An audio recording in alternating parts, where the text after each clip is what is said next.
Isang mapagpalang araw po sa ating lahat. Ako si Godfrey Quizon and this is my devotion for today, January 14, Tuesday. So, ang topic po natin for today is sino si Archangel Michael? Ang concept naman po natin is, ang ibig sabihin daw po ng Archangel is an angel with authority over other angels. Kumbaga, parang general. Kasi may namumuno rin, nag-rule din siya, may pinamumunuan din siya mga angels. Ang scripture po natin for today is Jude chapter 9 verse Jude chapter 1 verse 9. Ang basahin ko po. But even the Archangel Michael, when he was disputing with the devil about the body of Moses, did not himself dare to condemn him for slander, but said, "The Lord rebuke you." Ibig sabihin, nire-rebuke siya ng Lord. Sinabi ni Archangel Michael kay Satan na nire-rebuke ka ng aking Panginoon. Diba? So,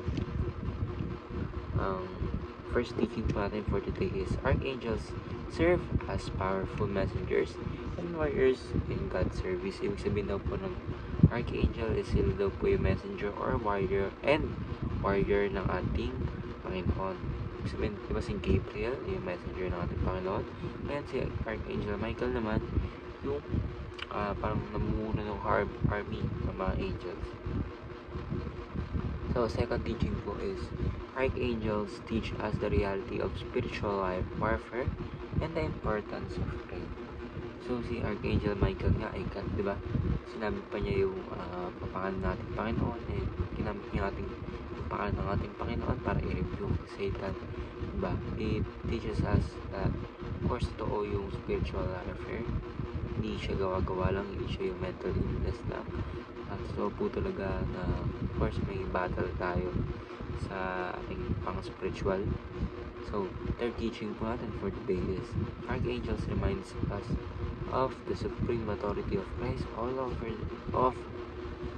the nation, over all creation. Sabihin na itong mga Archangel is sumusunod sa ating Panginoon, and of course ang ating Panginoon Jesucristo ang may authority sa lahat ng bagay. Even sa Archangel, sa sobrang lakas na tinalo sa Satan. So, diba, lagi pa natin natandaan na yung supreme authority ng ating Panginoon Jesucristo, siya yung may gawa ng lahat, siya yung dahilan kung bakit nagawa yung lahat. And let us be reminded that, of course, our Jesus Christ, our Lord and Savior, is the supreme authority of all creation. So, application part for today is be aware of the reality of spiritual enemies targeting families, churches, and nations. So, dahil nga, of course, nakasalanan tayo tao, may mga devils or demons na talagang atake tayo. Diba? Pero of course, lagi po tayo mag-pray sa ating Panginoon Jesucristo, ating God, protect us. Kasi diba, nakapag-devotion po ako ngayon, nakapanood kayo ngayon ng devotion ko, and marami po tayong bagay na dapat salamat palo kay Lord, and mga bagay na hingan pa natin ng guidance para magawa pa po natin itong mga bagay na ginagawa natin ngayon. So, second application is pray diligently, knowing that God uses our prayer to accomplish His purpose. Sabihin, mag-pray po talaga tayo ng matiwasay, yung maayos talaga na pray, yung ML lang. Isa po, ganun ako, sorry Lord. And mahalaga po na appreciate natin yung all great things na ginagawa ng ating Panginoon, or aka gratitude. Grateful po tayo sa pinibigay sa atin. Ngayon po ay ako po nakapag-devotion ako. Kaya man ay nanonood, nakanood kayo ng video na ito, may wifi, kailangan ng wifi, may cellphone, diba, marami tayong blessings na nakuha sa ating Panginoon everyday. So let us appreciate that. So last application po is trust the power and authority of Christ over all creation.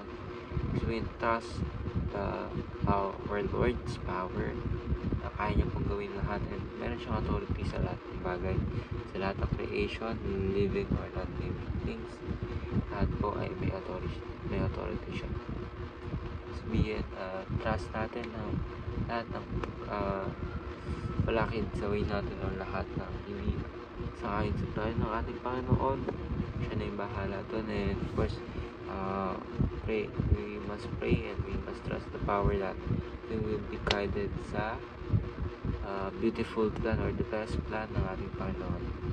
So ako po si Calvin Milon. I hope po naman din natutunan for the day. This is my devotion. Today, January 14.